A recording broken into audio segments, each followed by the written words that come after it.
Welcome, everyone, to another episode of Broken Families, where we host conversations on divorce, parental alienation, and high conflict relationships.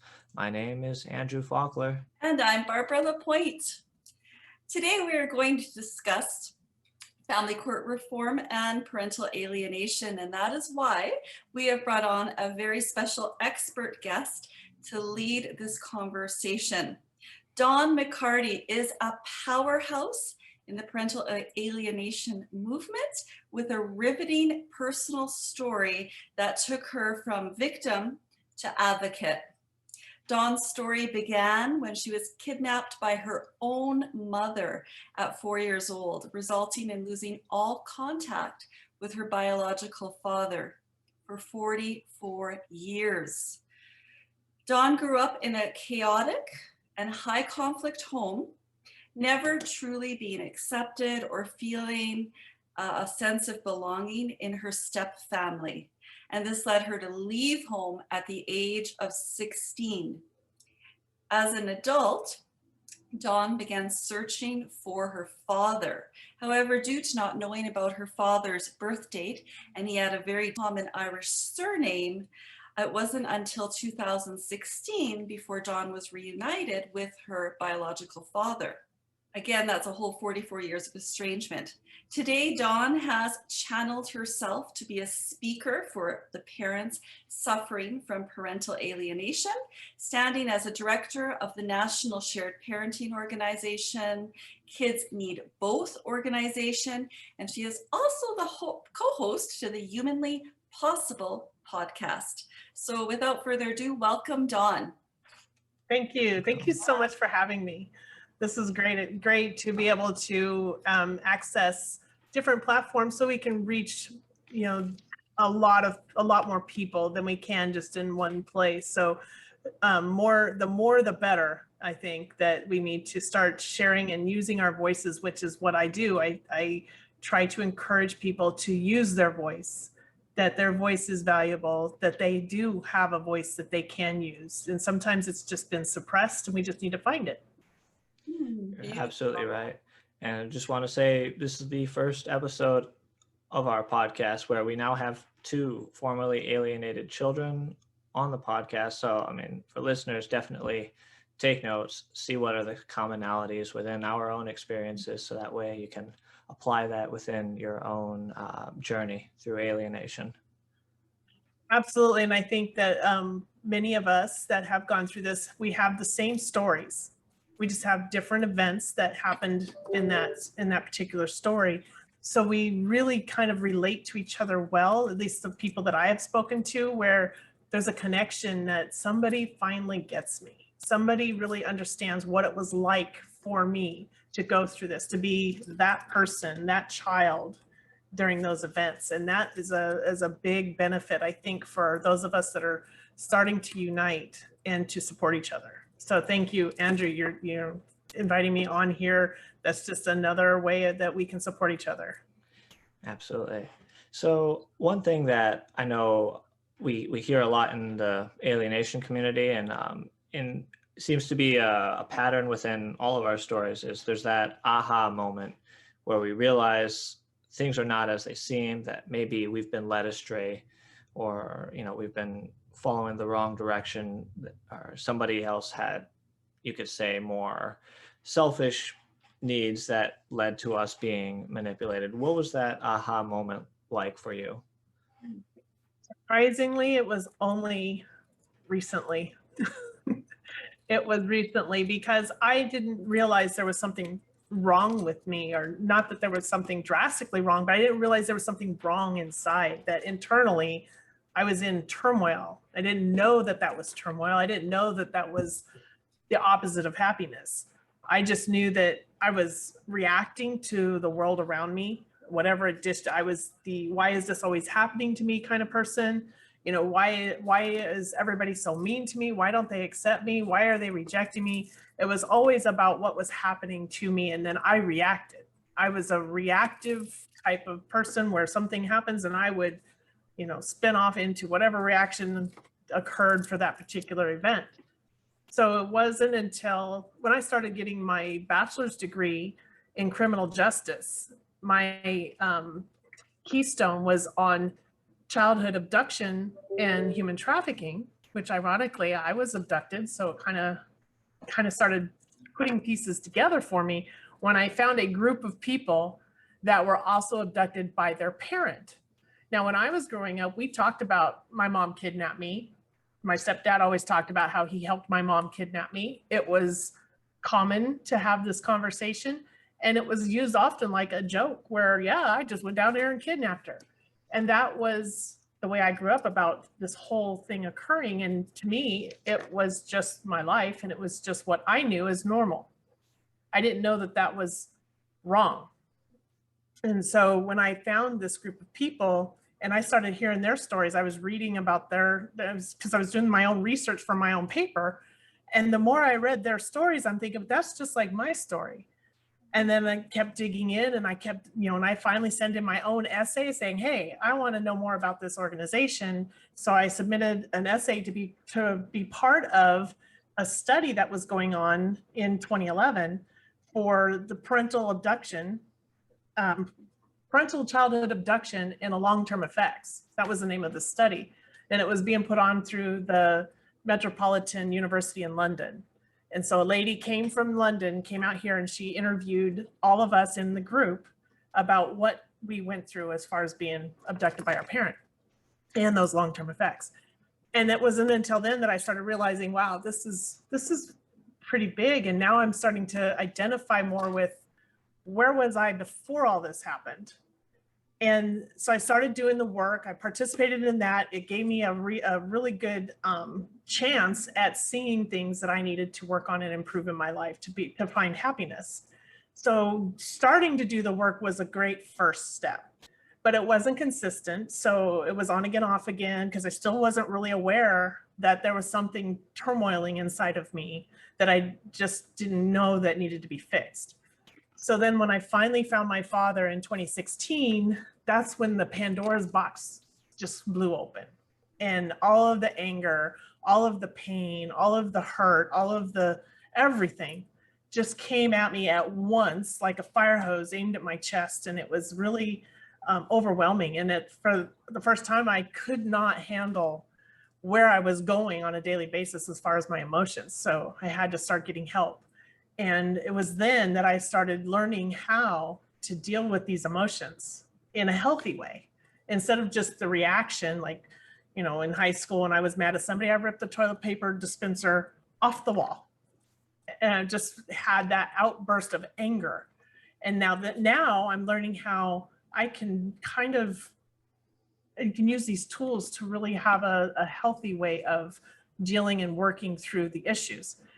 So then learning who my father was, filling in the holes in the heart, the pain that, kind of exists in us, even though you don't realize that it's there, you do at some point. And you realize, wow, this is really starting to make me feel like my true self. And I feel more authentic at this point. So the more I felt authentically myself, the harder I worked at becoming more myself. So my aha moment came after I found my father. And that's when my advocacy really started setting in. And if you see on my social media, it says Dawn McCarty. That's because that is my true identity. That's the person that I was before I was taken. And I had these different personas that I had to become throughout the years. And now I have gone back 100% to my true identity, which is Dawn McCarty. So it's only been in the last few years that aha moments has really hit me, that I needed to work a lot harder. And it has helped me find my voice.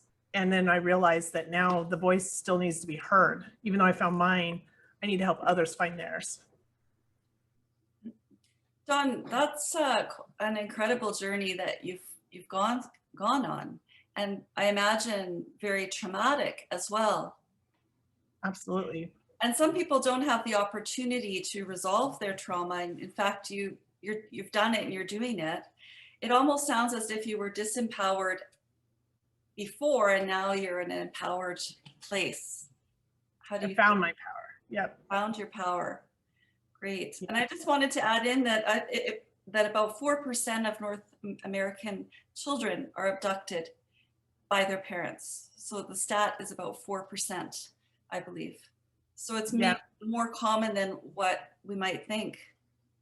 Yes, 4% actually sounds like a small number, but in perspective, and you think about how many kids are in the country, that's actually still a pretty big number. And I'm glad that the number is only 4%, because I don't think that people realize the trauma that it creates for the child, having that disruption, the imbalance of having a secure environment is really hard on a child. They don't understand.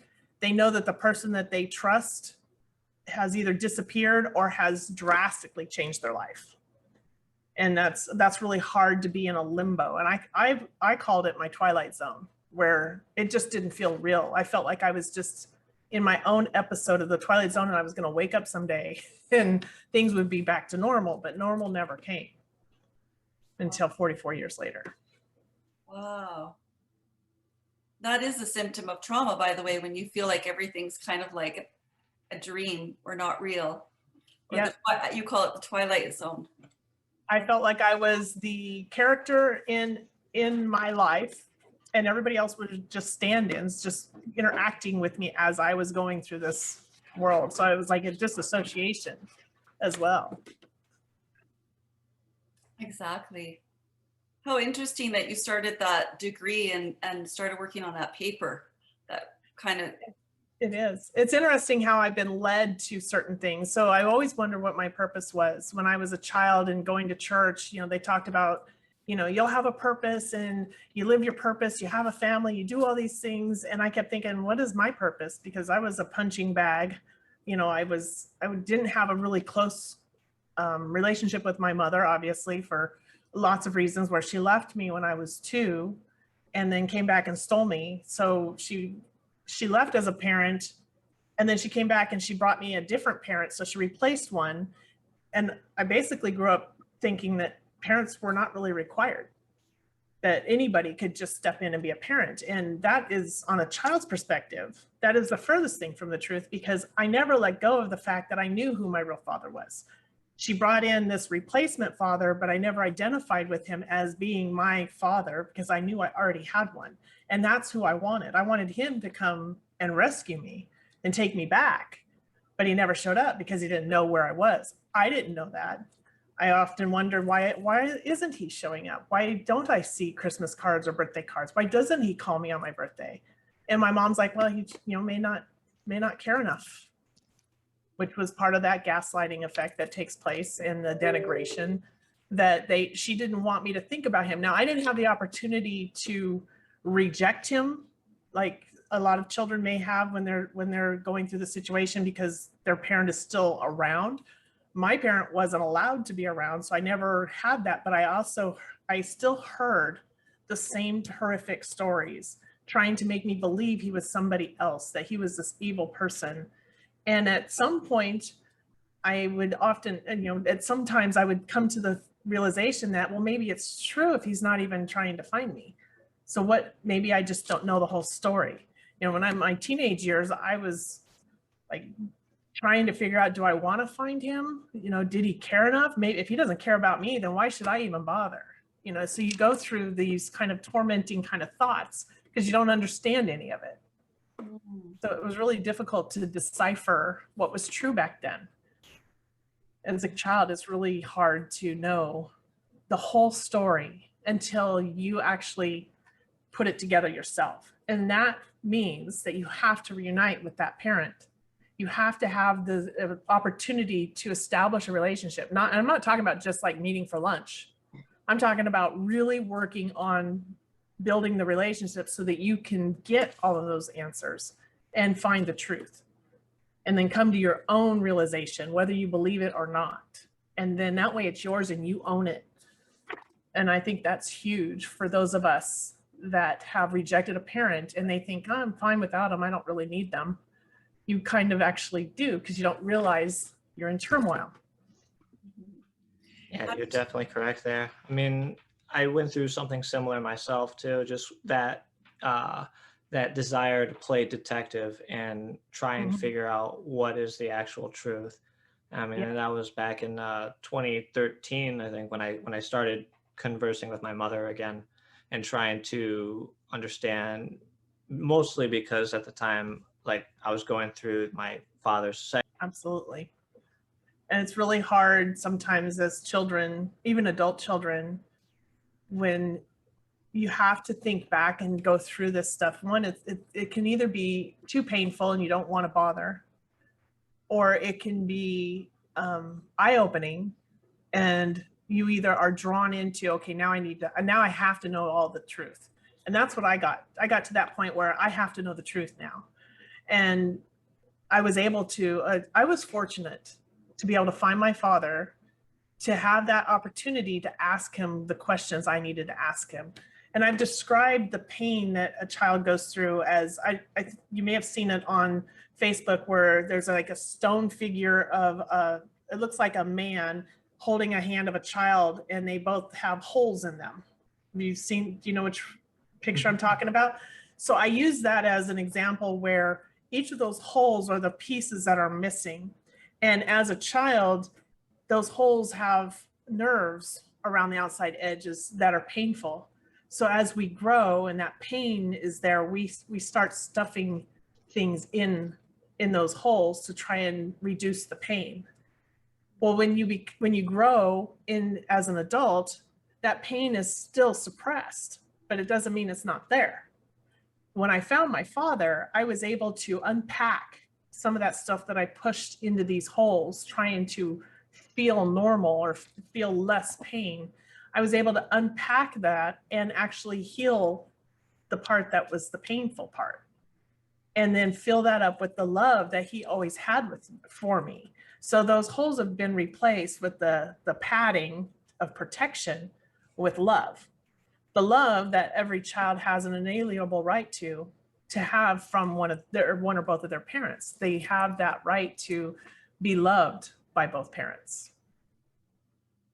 Wow, I have goosebumps right now, Dawn. Yeah. You know, Mark Wolin talks exactly about what you're saying, and he wrote a book called It Didn't Begin With You, and he talks about how children build their core. And if they don't have a sufficient love first from their mother, and you had a break in the bond with your mom when she left, it breaks down your core, and it kind of becomes like Swiss cheese. And Yes. then you have to go back and fill it in exactly what you're explaining, so that love Exactly like that. Yep. again. That's beautiful. And earlier you talked about rejecting parents.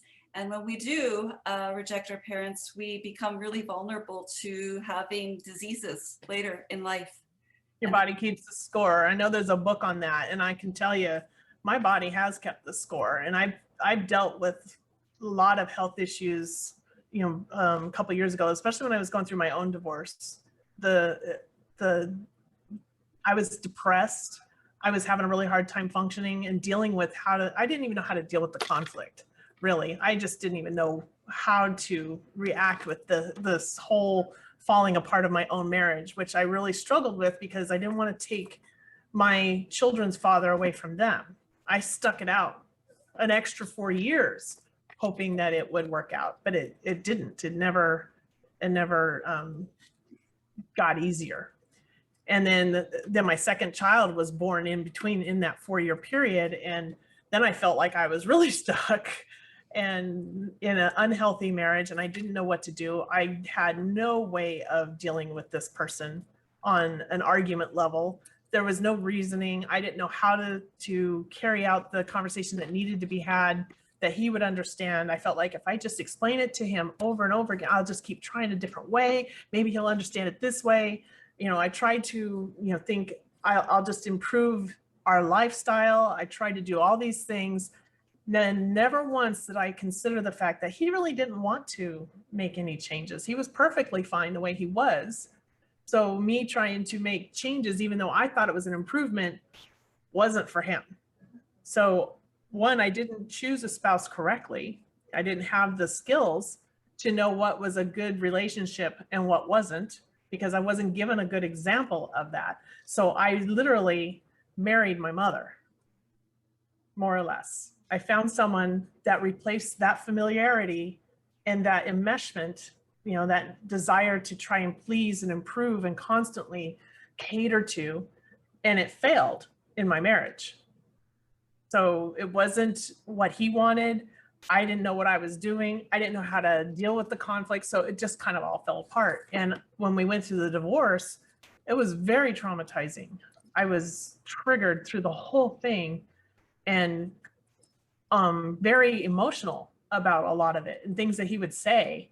And I didn't have the rationality to think, well, go ahead and try, or, you know, just say, okay, you're upset, let's talk later, and just hang up the phone. I didn't have the foresight to just react that way. Instead, I reacted in a way that was not healthy for either one of us. And it just created more conflict. So I ended up having a high conflict divorce myself, and it didn't need to happen. It didn't need to go that way. But because that's what I was taught in this transgenerational perpetuance of how we have relationships, it just kind of transfers down.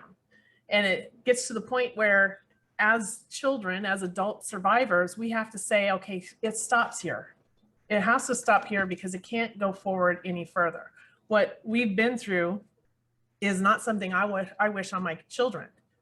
So by becoming an advocate, I'm taking a stand and saying it is not okay to behave in this way. And we need to understand and be able to have good communication and know how to deal with conflict and know how to deal with choosing people that are compatible and being okay with those that aren't, and being able to walk away and having a good, meaningful relationship and meaningful conversation, which I didn't learn until this last decade. Well, I mean, I really have to acknowledge you because of all the awareness that you're bringing forward, all the awareness and consciousness that you've cultivated to heal. That's really what's stopping the next generation from experiencing or activating this kind of trauma in their DNA, and stopping it from spreading out in your family tree is the consciousness work that you've done. Thank you. Thank you. I definitely want to highlight one thing that you said that rang true for me as well. Just the element of where in our childhood we develop some sense of familiarity with the high conflict people and the behaviors that they have, both the positive and the negatives. And so growing up and seeking out our own relationships, we are unconsciously attracted to those kind of personalities to fill in the roles of our parents. I think that was something Bill Eddy brought up during his interview through imago relationship therapy. It was even mentioned quite a bit at length in the book. What was it? Getting the Love You Want, A Guide for Couples by Harville Hendricks and Kellen McKelly Hunt. So, and that's something that many of us, I think, even beyond alienation, just people in general, where we have our own attractions towards the things that were never, you could say, satisfied as children, or the traumas that were left unresolved. Yeah, absolutely. And one of the things you said made me think of the fact that how do you feel love when you've been traumatized your whole childhood? What does love look like to you? And to me, love looked like conflict. It looked like if he wasn't mad at me or he wasn't yelling at me over something, then was that really love? So you look for love in the wrong places and in the wrong forms, where I should have never identified that as love, because that's not the act of love that we should be teaching our children. And we're unconsciously teaching our children what love looks like. And we need to start being very careful about what they're watching, because they're going to repeat what they see. And it's really hard to stop that repetitiveness if there's no awareness. Without the awareness, we're going to constantly repeat over and over again. And when I left my children, because I lost my father, that was the one thing that kept me a little bit different than what my mom did to me. Because I didn't want them to go through what I went through, I stayed. But that's not healthy either. So I didn't put my kids through what my mom put me through, but I didn't give them a good example of what a healthy relationship looks like. But what I did do is when I left is I took a stand by saying, I can't be treated this way anymore. So I had to leave, right? And they didn't denigrate their dad like my mom did mine. That was one thing that I was like, I didn't even talk about him for most of their childhood. They didn't find out half the stuff or more than half the stuff until they were adults. And they got to discover it on their own and on their own terms. And then they also got to reunite with him because he was an absent parent. He didn't try to come and see them. He wanted them to always come to him.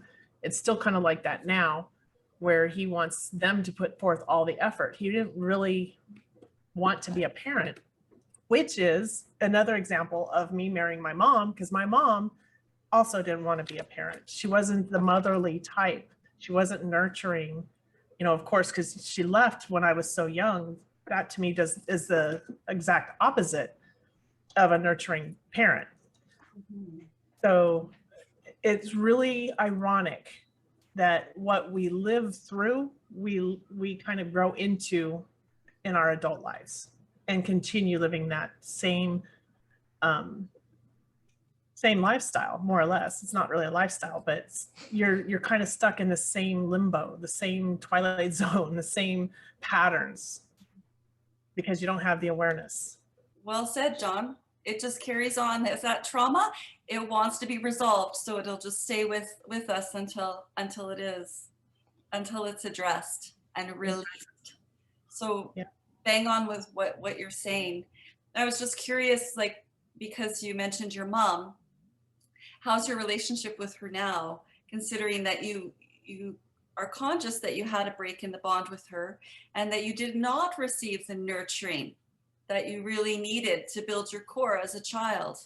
So how are things with your mom now? Well, I want to first preface it with the fact that I do not hate my mother. And I know that a lot of people by proxy hate my mother. They think of her as the villain, but I can't go that direction because that just perpetuates the trauma. It keeps me there. I have to be able to understand. And I had to look into her particular situation herself, because I know if this transferred from her to me, then what transferred from her mother to her, and then her mother to her. So I look at the epigenetics of the situation, and not that I'm still upset with what my mom did, but I can see why she was led to do that. So it's not about hating or, continuing this conflict. It's about recognizing the whole picture. So she was traumatized as a child herself in different ways, but in similar ways at the same time. Her mother was not very nurturing for her at all. So she didn't have a great example of how to be a nurturing mother for me. So, okay, we don't like it, but it's understandable. And when you can understand what happens, it makes it a whole lot easier to deal with. And you know exactly what you're dealing with. And that's a big key too. So we don't talk very often. I think when we're in the same city, same town, we did a lot of things together. We'd go to lunch. We have what I would say is equivalent to a good, a friendship. We've never had a mother-daughter type. I don't know what that's like. I don't know what that kind of closeness is. So I see TV, the movies, and I see mother and daughters being close, and I'm like, what is that like? Because I just don't know. And I don't think she knew either. She didn't have that same type of relationship with her mom. And then her mom's mother had 7 kids. So, and then her mother died when she was 14. So it was just a series of bad parenting just passed down. Mm-hmm. And I'm the one that just happens to be the one that needs to put the stop to it. And it took my childhood going through what I went through to be able to be here today to speak to it. And I have, and I've also created my cybersecurity side is working on securing everything is the name of the cybersecurity business, but it bridges with my childhood. And I've always been protecting someone or something. So it kind of made sense that now I can sit here and say, I'm actually grateful for the experiences. Not that I want to do it ever again, and I don't wish that on anybody, but I'm grateful that I had those experiences, that I had the strength to endure it and also to come out of it and to find myself here in a healing pattern or a healing version of myself where the twilight zone exists in the middle, but I am who I'm supposed to be right now. I was able to find my way back and use the voice of all those experiences so that I can bring that awareness and attention to what we're doing to children today and how we're treating them in divorce. Honestly, Dawn, I'm just shivering because what you're saying is super, it's powerful. Like you've had the strength not only look inside, but you have explored your family tree and the generational trauma that you inherited and the generations of broken bonds in your mom. Like what you said about your mom not receiving love from her mom or that complete nurturing from her mom that passed down to you is really profound. Like I didn't know we were having a podcast about inherited family trauma and mother wounds, but you can see how it affects everything. And when you do look out at your family tree, your ability to heal through just, you mentioned epigenetics, it just becomes so much greater to address your core. So wow, thank you for sharing that. And I consider like your 2D trauma. Your 2D trauma is you're still in yourself. You're still looking outward for what the pain is. So something else is causing my pain, and that is all that 2D level, just as a way of trying to put a picture on it.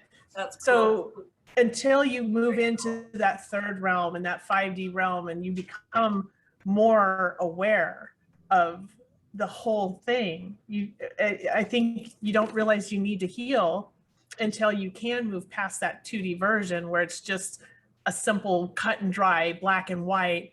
You did this to me and that hurt me, so it's your fault. Yeah. We can't have that mentality because that does not promote healing or growth. And sometimes, and I hated to say this for myself, but when I could actually tell myself, if something were to I still get triggered. Andrew, I don't know if you still have those moments where I think this is something we deal with over our lifetime. It's not going to go away. We'll have moments where we get re-triggered over certain situations that it's just part of the complex PTSD version of it. So until I was able to say, somebody said something that hurt my feelings. So what is it in me that bothers me about what was said? And I had to really learn how to, and some people call it mirror work, how to reflect inwards rather than react to what they said to me. Did they intend to hurt me? Maybe, maybe not. Most of the time, probably not. So why is it that I got upset? And I had to learn how to do that by having someone come in and show me how to do that. Because I didn't learn that as a kid. I didn't learn how to deal with that kind of stuff. So learning as an adult was a lot harder to figure out what I needed to do. But that self-reflection and looking at yourself whenever there's pain and where that pain's coming from, because a lot of times it's that inner child. And most of it all comes from here.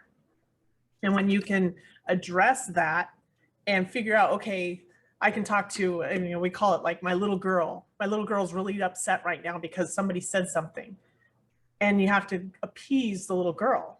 We're adults now, but you still have that little girl. It's kind of, I don't know if you want to call it an arrested development on that aspect, but sometimes we are arrested in that age, that mindset that we have to learn how to grow, help that little girl grow past it, or the little boy in us. We have to learn them how to grow past that trauma so that they can heal. And the more that we heal, when we come together as one person, which I really I feel like I finally have reached that level where my little girl and my adult self are now one person. And I can talk to and I can speak to a lot more without falling apart. Yeah, I can definitely relate to that. And to kind of go off of your question, whether I do or not experience various triggers, yes, of course I do. I mean,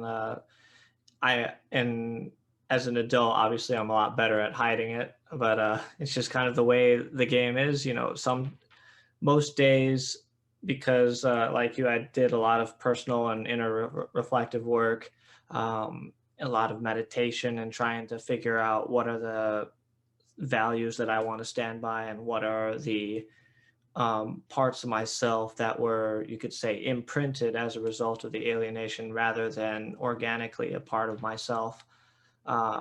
So yeah, absolutely. I do remember recently, actually, had someone that I felt was a close friend, and he was engaging in behavior that I disagreed with, that I thought was manipulative, and I called him out on it, and we had a back and forth, but ultimately it came down to he was going to stick by his behavior and I was going to stick by my opinion.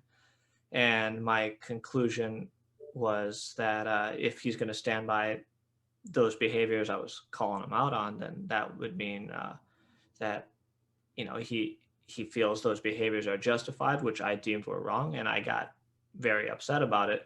And for maybe the first year or so, in my mind, it was a matter of, well, I was upset because those people that he was being, you could say, manipulative with were done wrong. But in reality, the reason why I was so upset was because I was worried that I was falling into that trap or falling into that pattern. And that realization only came maybe about a year later when I thought about it, and I thought about why I was so upset. I'm trying not to be too specific or too and not going to name names or anything like that. But the thing was, like, I recognized that I was still afraid of being manipulated, afraid of being coached Having into something that, yeah, trust. absolutely. Yeah. Trust is huge. It's one of my biggest things, where if I can't trust somebody, then there's definitely a problem. But one of the things, a word that came to my mind when you were describing that was boundaries. Mhm. And maybe it's the same for you, where I didn't know where to set boundaries or how to set boundaries. And I'm learning as an adult, something I should have learned as a kid, on how to set boundaries. Now, the typical things that you learn, but by instinct, maybe like being a mom and stuff, there were certain things that I learned by instinct or through instinct, but there was something about boundaries, especially when it came to my own mother.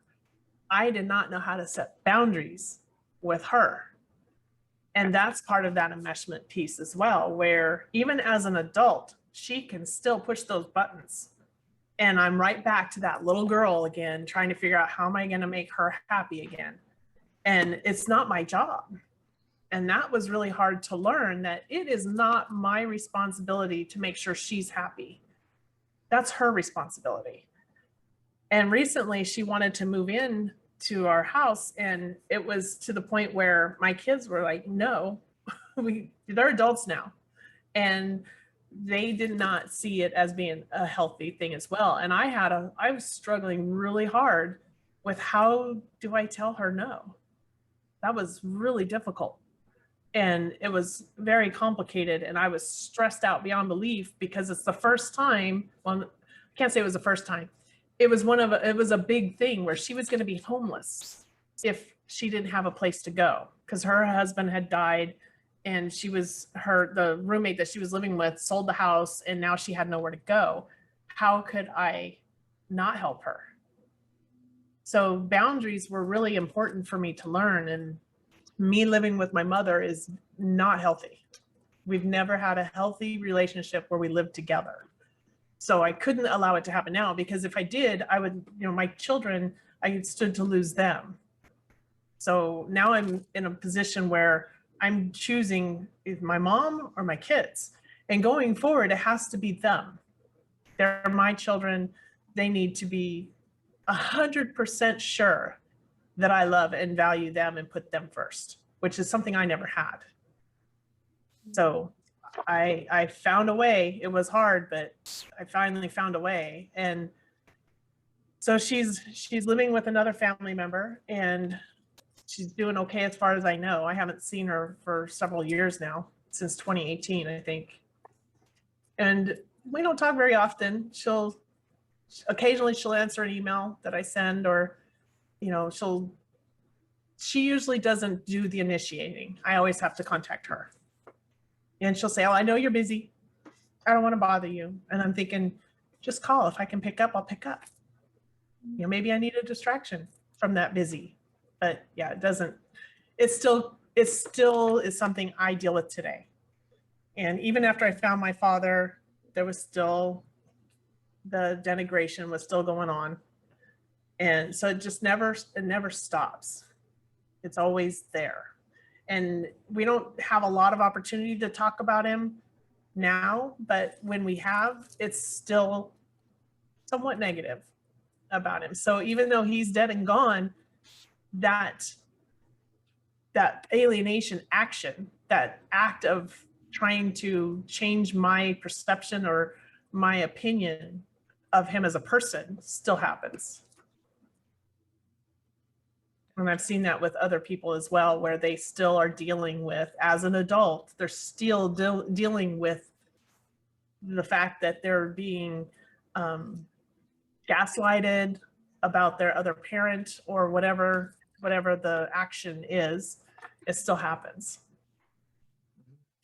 That's a hard way to learn how to work or set boundaries. It is. Rubber to the road. That is, you know. Yep. Yeah. Yeah, I can set boundaries at work. At work, I have no problem setting boundaries.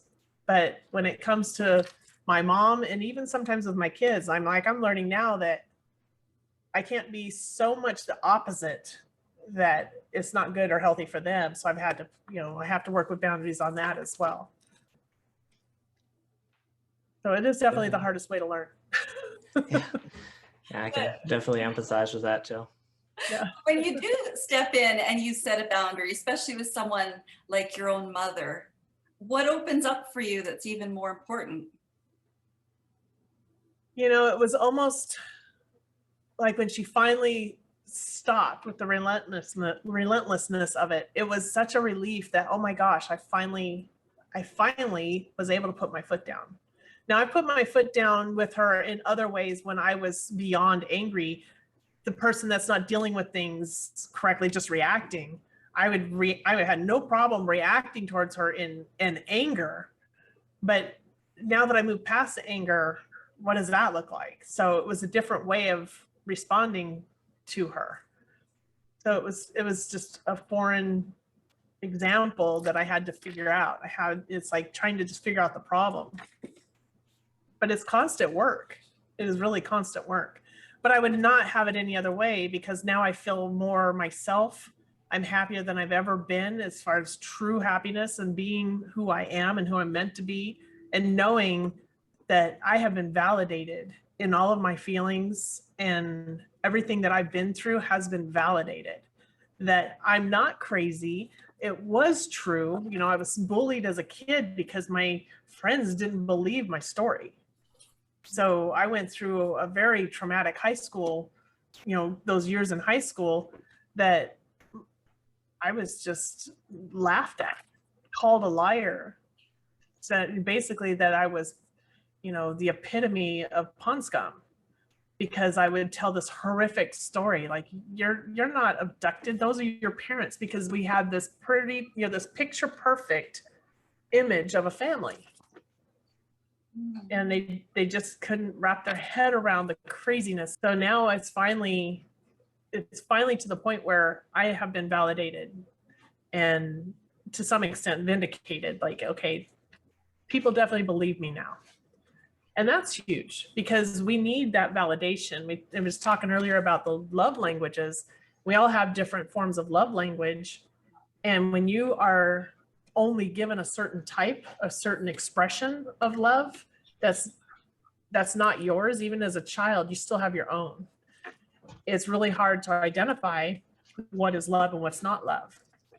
So I had to learn that how I express love is probably how I want to receive love. So I learned it backwards. Definitely relate to that too. One thing I wanted to ask, kind of flipping the script a little bit, if parents found themselves in your father's shoes, where one day, unfortunately, their child has vanished, their ex has taken their child somewhere, either out of the country, out of state, and just left no trail behind, what can they do to work on that reuniting process? I imagine it's a little bit easier now with social media and the internet, but in your shoes, it was probably virtually impossible. It was virtually impossible. And sometimes the scenario that each, because they're so different, they may not have any ability to access whatsoever. And the children are in an environment that they have no idea what they're going through, and you don't know what they're being told. So I think for parents, the most important thing is to make sure that you have love and happiness in your life, because that is like a magnet for a child. If you are nothing but love and happiness, they're going to be drawn to you. Where if you're still working through all of the reactionary items, the things that you're reacting to, that is going to repel them, because they don't want that. It's too complicated for a child to be able to understand or comprehend. And it's going to push them away or keep them away. It's like the polar opposite of a magnet. You want to attract them, but if you're not full of happiness and joy, you're going to repel them. They're going to just be distant, and it's going to be really hard to reunite. So as hard as it may sound, and I can't imagine the pain that a parent goes through, I just feel that it is so important for a child's perspective that that parent always is the safe parent, and that they're always living the exact opposite of what they're being told. So if they're being told that they're just out of control, they're always overreacting, and then you actually overreact, it's just going to validate the other parent's story or narrative. I think that it's important that parents find a way to heal and communicate, even if it's not directly to their child. I think that leaving a journal, breadcrumbs is what I call it, of proof, evidence that you actually did love them and you thought about them every day, will go a long way when the time does come. So I hate to even put years to any. I had 44 years, Dad had 44 years without me. I don't want anybody to know what that feels like. However, what he did do when I did find him is when he kept pictures of me. I never saw a baby's picture of myself until I reunited. I didn't even know what I looked like as a kid younger than 5 years old. I didn't know what that was. It's like I just started existing at 5, because before that I saw nothing. So he had all those pictures of me, and he also tried to look for me. He tried to find me. But one of the things he did in person was that whenever I asked him questions, and I think this is super important, whenever I asked him questions and he knew that the answer was going to be hard, he prefaced it with, "I always loved your mother, and I still do. And here's my answer." And he told me no matter how hard it was, if to tell the truth, he said, we were stupid kids. I was 21, she was 21. We were just kids that had no business being parents yet. We hadn't really grown up ourselves. We were still kids. And the relationship fell apart, and he told me stories that I'm now being able to piece together. Well, that would make sense why she did this. So I was able to piece some things together from both sides to really see a clear picture. But he always made sure that he never once said one bad word about my mother. Not once. And I think that's huge, because that made me feel like I had a safe place to land, that I had a place to be able to come and talk to him and get what I needed as far as the answers that helped heal all those holes in my heart and made me realize the whole picture and that what had really happened. And now I know who's doing what, who did what. I know my answers. And that's where children need to be able to get at some point, is to know what really happened so we know what we're dealing with. And also for the forgiveness piece of it, that a lot of people mentioned to me about how could you possibly forgive your mother? Or, you should just forgive her because that's, you need to forgive because it's for you. And what I have to say about that is that forgiveness always never first, it's always last. And I say that because if I don't know the whole story, then how could I possibly forgive it? So I need to find everything. I need the knowledge. I need the information. I need you to be straight with me. I need you to answer my questions. And that's when I can work towards forgiveness, true forgiveness in an authentic way, so that I can move forward as an individual, being healthy and having a good peace of mind, reestablish my own self-security, my own self-worth, my own self-value. So it's important that parents take the calm road, as tragic as this is. And I know that's got to be very difficult. Like I said, I can't even imagine what it's like to go through. I have my children. I don't know what I would do if I was removed from their life. That I have no idea, but I do know from my perspective, the fact that I was able to talk to my dad and he didn't overreact, he remained calm. He would stop and take a breath and tell me that he loved my mother. And then he would tell me the answer. That was huge. That was huge. Did that answer your question? Oh yeah, it's really amazing just how much you've come through this journey. And there's a lot of sentiments that you say that I try and echo as many times as possible, either on this podcast or whenever I'm talking with parents in this field, especially when you're on that process as a formerly alienated child to discover your own truth. When I reunited with my mom, I do remember learning more about her side of the divorce and how much everything I knew was one-sided.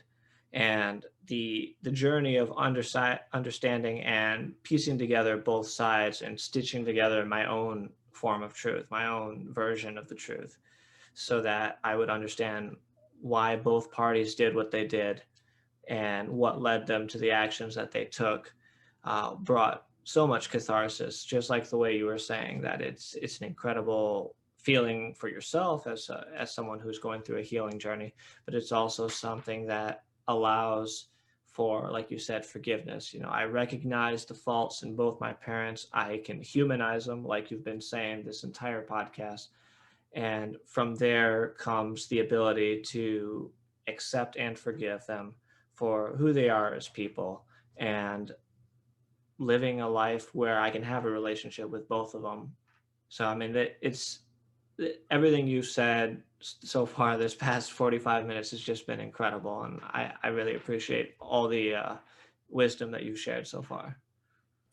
Oh, thank you. And thank you for allowing me to be able to come on here and share my insight, because I'm hoping that as we find more adult survivors that have gone through this, that they can see it doesn't have to be an ending relationship to have a new relationship, that they can be separate and independent of their parents' divorce or breakup, that they can still have a very loving relationship with both, even if they don't agree. When we learn how to put boundaries in place and we let them know, because one of the things when I did start setting boundaries with my mom is, one of the first things I told her was I was looking for my dad, and she started with this rampage about things that could happen. I looked at her and I said, I'm not asking your permission. I'm just letting you know this is what I'm doing. And even though I was able to do it then, it's still a cycle, and it depends on the scenario, on can I keep that up? It was a learned practice to be able to apply boundaries, and I'm still learning it. It still can be difficult, and these are the long-term effects. These are effects that and I've said it in other platforms where we're dealt a life sentence. It's not just about the divorce when we were children or the breakup when we were children.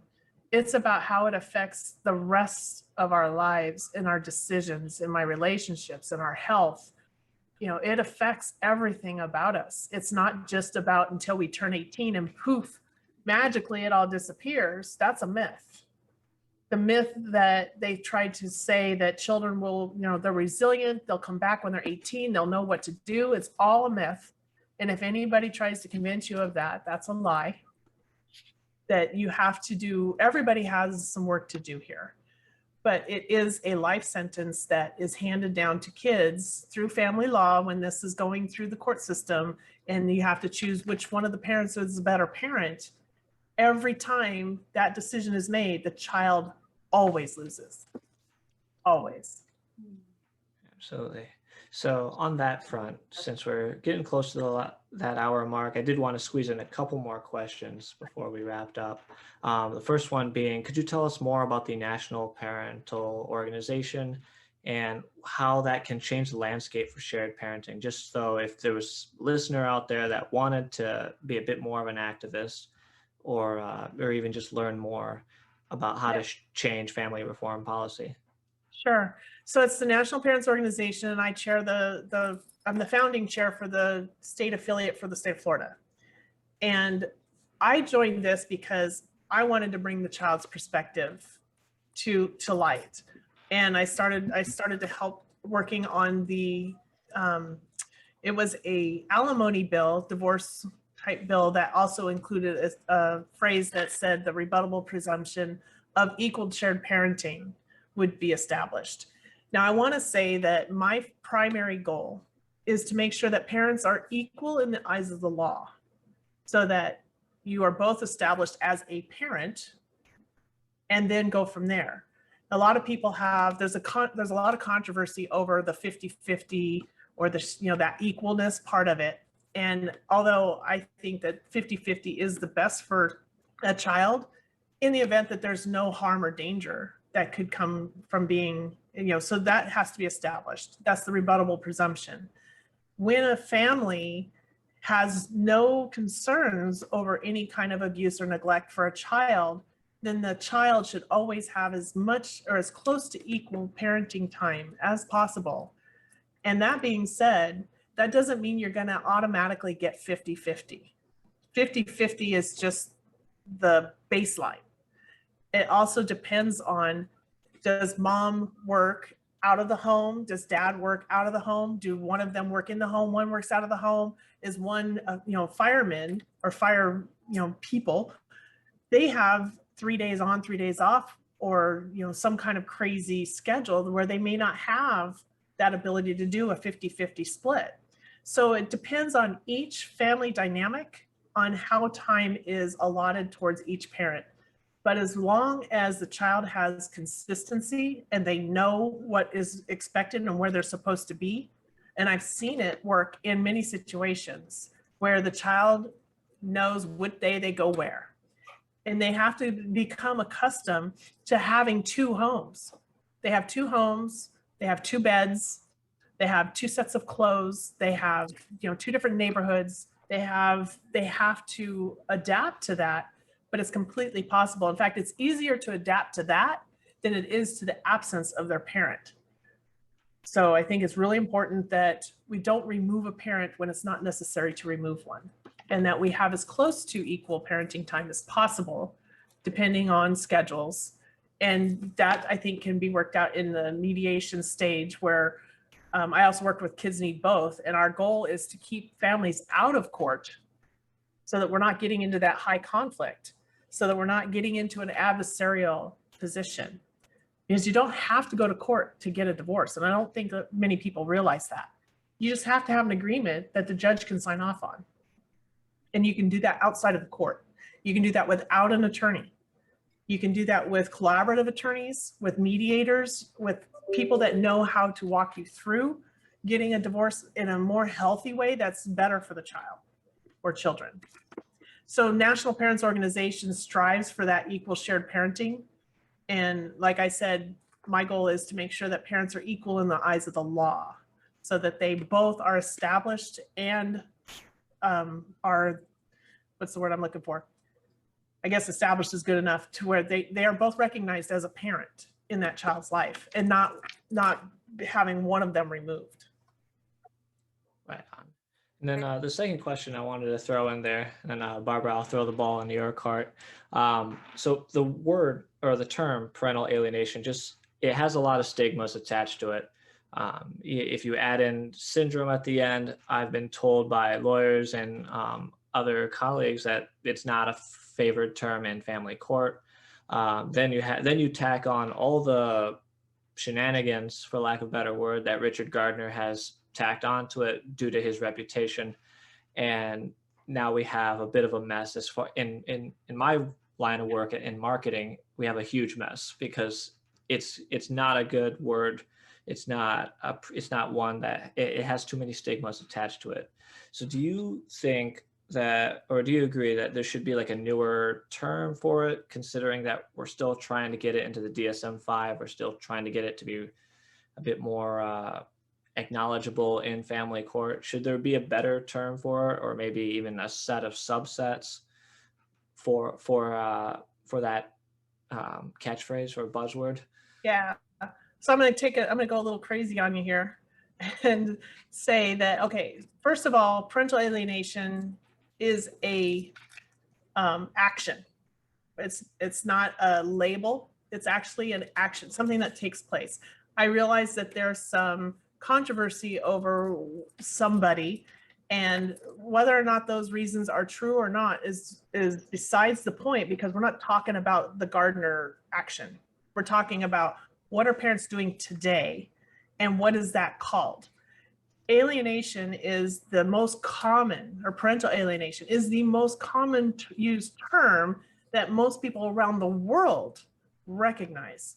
And they understand it in its context of one parent removing another parent through whatever force necessary. I understand that there are domestic violence situations that people are being heard or not being heard, the wrong party's being heard, I get all that. But that doesn't remove the actual action that these other cases have. So I try to refrain from using parental alienation as much as possible, but depending on the audience that I'm in, it might be the easiest way for them to understand what I'm referring to by using parental alienation.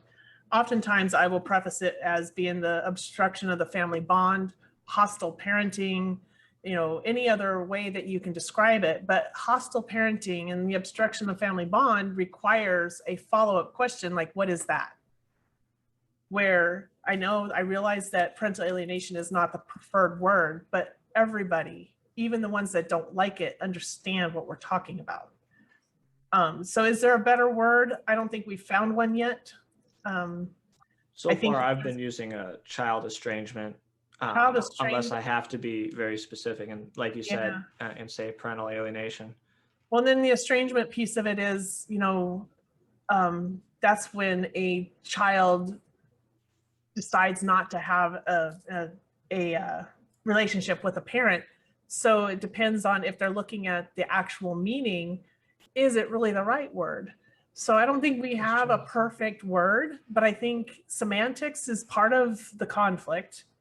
And we're not trying to promote anything about Richard Gardner as far as domestic violence and allowing people ways to hide behind this phrase. That's never, I don't think any one of us would agree to that. I think if there's actually domestic violence, or if there's child abuse, I think all of us would stand up against that.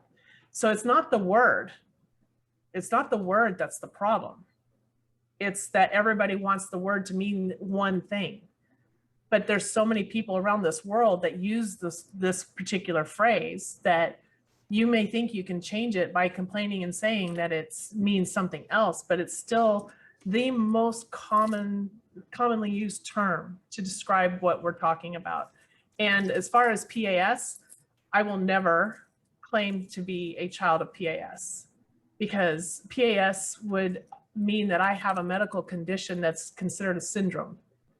And I don't have a syndrome. This is something that happened to me, but it's not something that stemmed out of genetics or biological aspects. So I don't feel like I am so damaged and sick that I can't come out of this and heal. So I choose not to use the word syndrome at all. So if I use anything, it would be parental alienation, but you know, it could be hostile parenting, because that's definitely what I've witnessed. My mom did alienate me. If you use just the word alienation, she did alienate me from my father, because she tried to coerce me or gaslight me into believing he was someone that she wanted me to believe he was, not who he actually was. So alienation is appropriate, right? If we use it just the word by itself, alienation fits. And if we consider who's doing it, it's a parent, right? My parent alienated me from another parent. And that's a fact. So it depends on the context, and we're always going to have people that disagree with what we're using.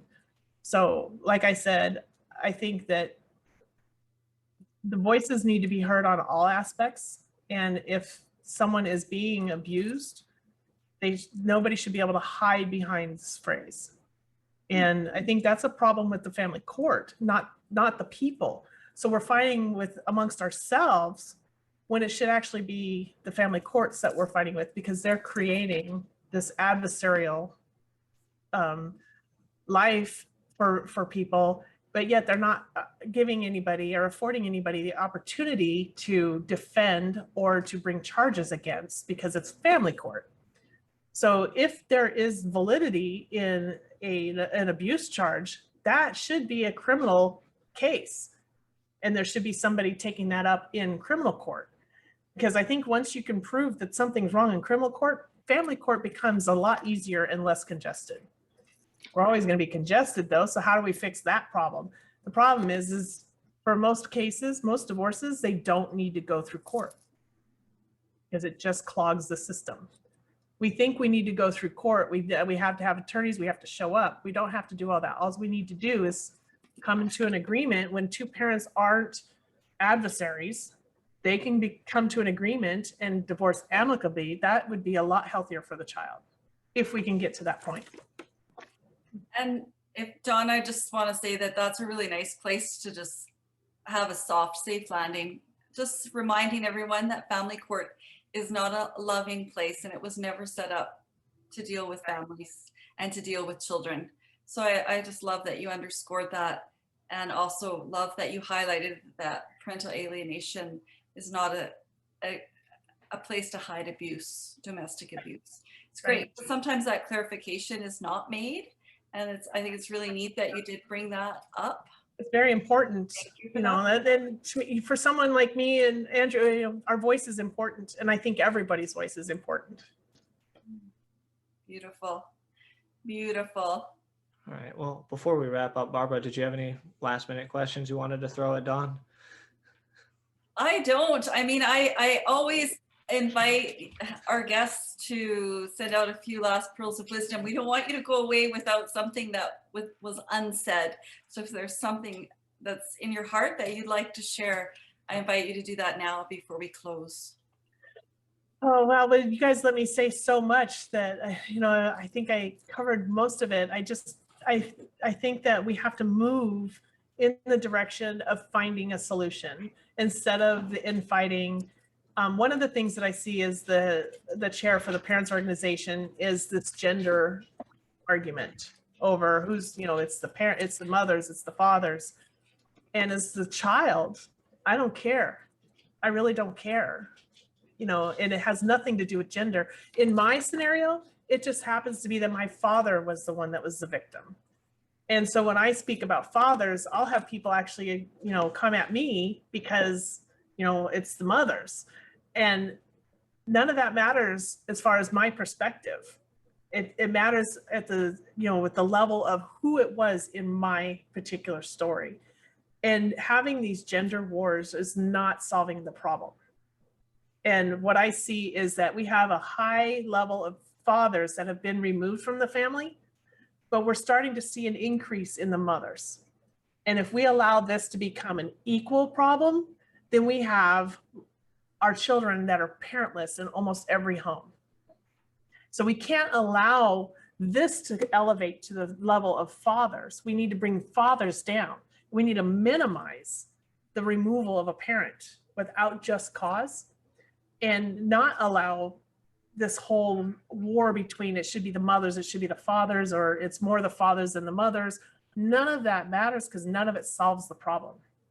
We have to solve the problem, which means that parents need to be equal in the eyes of the law so that they both equally have an opportunity to be involved in their children's life, whether that's 50-50, 40-60, 3 days on, 3 days off. I don't know what that looks like for each individual family, but there is a way to work through that on a whole different, level through mediation, whatnot.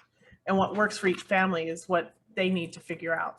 But we do need to stop the wars with the genders and work together, because we all went through the same situations. Whether you're a child, the children have gone through similar situations. Mothers and fathers have gone through similar situations. When we can band together, we're closing the gap and we're bringing a louder voice. Our voices will be amplified because we're doing it together, and we'll be heard because we're not in conflict with each other.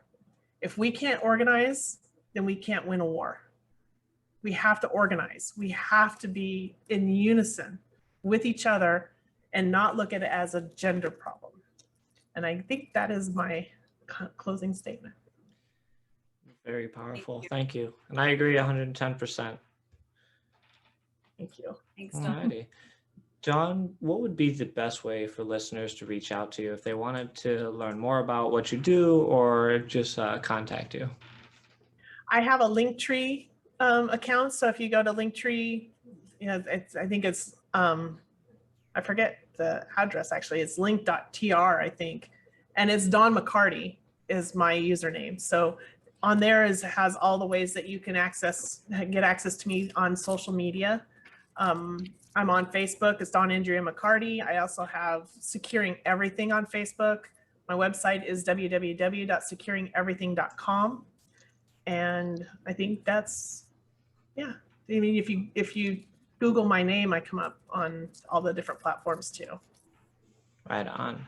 All righty. Well, that is all we've got time for today. Once again, everyone, thank you for taking the time to be with us. And if you enjoyed this episode, be sure to subscribe to our channel either on YouTube or through our podcast through the various podcasting platforms. Don't forget, we always have a downloadable document below. It's going to be on Barbara's website at barbaralapointe.com/podcast to help you and your loved ones deal with these challenges of trauma, high conflict, and parental alienation. Barbara, if listeners wanted to reach out to you, what would be the best way to do so? Barbara@barbaralapointe.com. Right on. And if you want to reach me, you're welcome to email me at startnow@andrewfolkler.com. As always, everyone, thank you for taking the time to be with us today at the Broken Families Podcast, where we help you discuss and find solutions to divorce, parental alienation, and high conflict relationships. Have a wonderful day, everyone. Thanks, Dawn. All right, that was good.